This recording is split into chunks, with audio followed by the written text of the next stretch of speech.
Hello guys, in this video I'm going to show you how to design a menu on the VistaCreate application.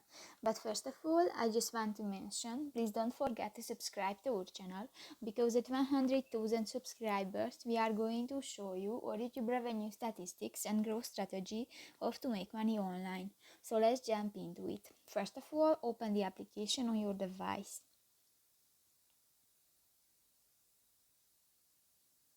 Tap to the plus icon at the bottom of the screen, and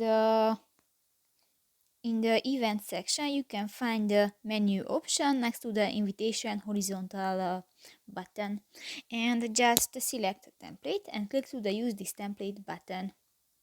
If you want to add pictures to your project, go to the photos section at the lower left corner of the screen, and here you can search or upload pictures. If you want to change the text, click to the text box. You can delete or change this text. In the font section you can select another font type, and in the style section you can adjust, for example, the size of your text. If you want to add different graphic elements to your project, go to the object section, and here you can find the different graphic elements which were created by professional graphic designer. If you want to add animations or videos or music, click to the animations button, and here you can find animations. In the video section you can search or upload videos, and in the music section just select the music and click to the plus button and done. So that's pretty much it for this video guys. See you in the next one. Bye bye.